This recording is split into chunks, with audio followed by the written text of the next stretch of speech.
Halo, selamat pagi semuanya siswa-siswi kelas 11 IPS. Kembali lagi bersama saya dalam pembelajaran geografi bersama saya Alpiandra. Baik, sebelum memulai pembelajaran geografi pada pagi hari ini, kita berdoa terlebih dahulu.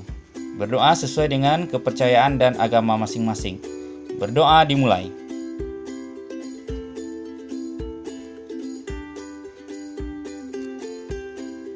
Berdoa selesai. Baik, untuk pagi hari ini kita akan mempelajari materi tentang ketahanan pangan dan energi. Ini merupakan materi yang terakhir untuk kelas 11 pada semester saat sekarang ini. Yang pertama, kita lihat di sini daerah pendukung tumbuhnya pangan di Indonesia.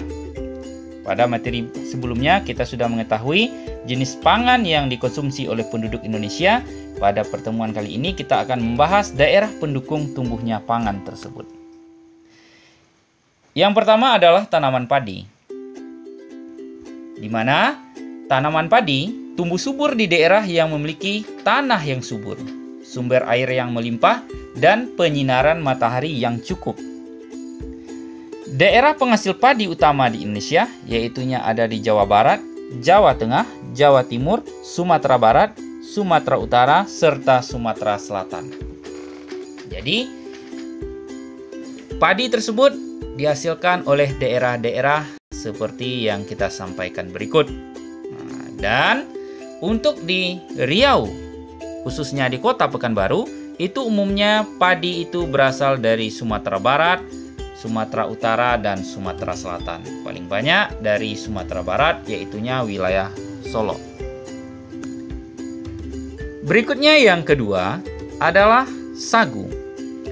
Tanaman sagu tumbuh subur di sekitar daerah berawa, sekitar sungai yang tanahnya selalu lembab oleh air. Jadi, tanaman sagu ini tumbuhnya di sekitar aliran sungai. Wilayah di Indonesia sebagai penghasil sagu yaitunya adalah Papua, Maluku, Riau, dan Sulawesi Selatan. Untuk makanan sagu, olahan makanan sagu ini untuk daerah Papua itu yang terkenal adalah papeda. Untuk daerah Riau ini yang terkenal olahan sagunya adalah mie sagu.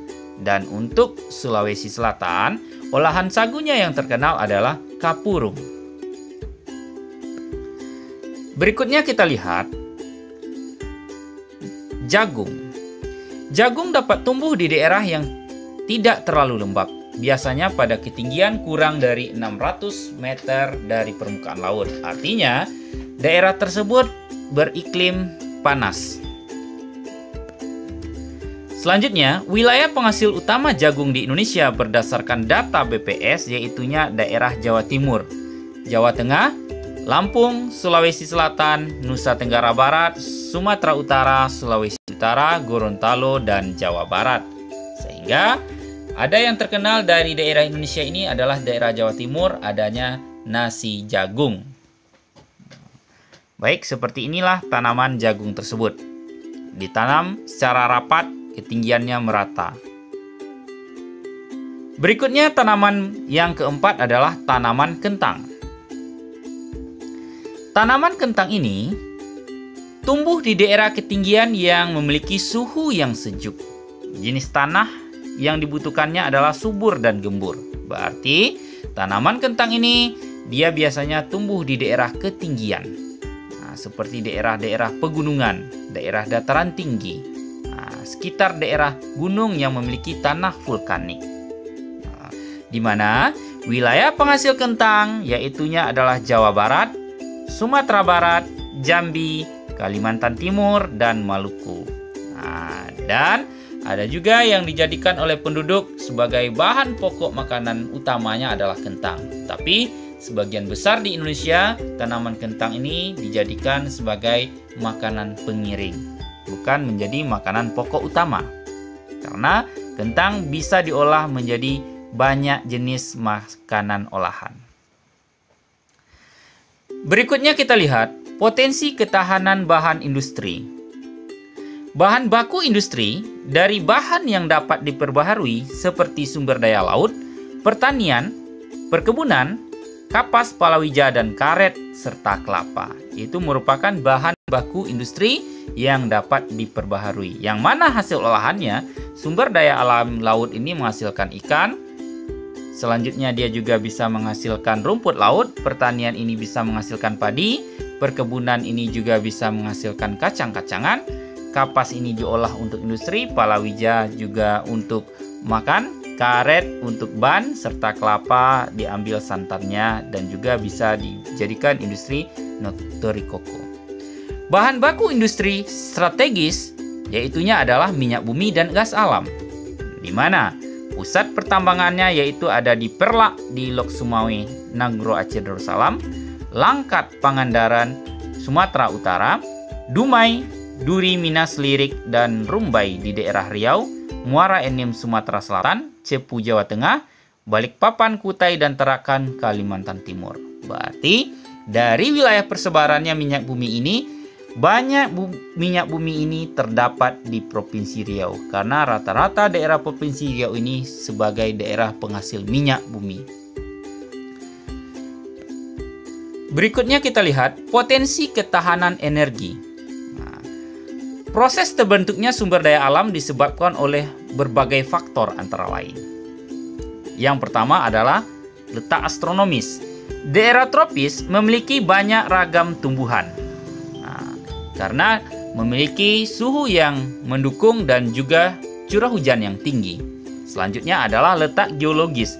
Dengan adanya letak geologis Indonesia yang terletak di antara lempeng tektonik dan pegunungan muda, sehingga banyak terbentuknya sumber daya alam yang potensial yang dikeluarkan oleh gunung api tersebut.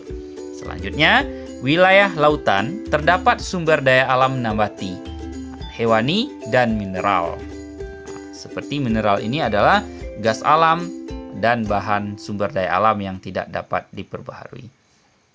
Berikutnya adalah sumber daya pengganti fosil. Jadi dengan kita tahu bahwa sumber daya alam yang tidak dapat diperbaharui ini suatu saat akan habis, maka sekarang sudah dikembangkan teknologi untuk menciptakan sumber daya alam ini sebagai pengganti, yaitunya sumber daya pengganti fosil atau disebut juga dengan bahan bakar nabati, BBN. Tanaman yang berfungsi sebagai bahan bakar nabati ini adalah aren. Selanjutnya ada bunga matahari yang diolah bijinya, jarak pagar, kelapa, kemiri, kelapa sawit. Bahan baku BBN ini dari tanaman tersebut diolah menjadi biodiesel. Biodiesel ini digunakan sebagai pengganti solar dan biotanol ini digunakan sebagai pengganti mesin. Serta sumber energi terbarukan yang banyak potensinya di Indonesia, itu adalah sinar matahari dan angin. Sekarang kita berharap ke depannya sinar matahari dan angin ini juga dikembangkan lebih intensif di Indonesia sehingga sumber energi di Indonesia ini, kelangsungan energi di Indonesia ini akan terus ada selamanya. Sekian materi kita. Terima kasih. Selanjutnya kamu kerjakan tugas yang ada pada Edmodo.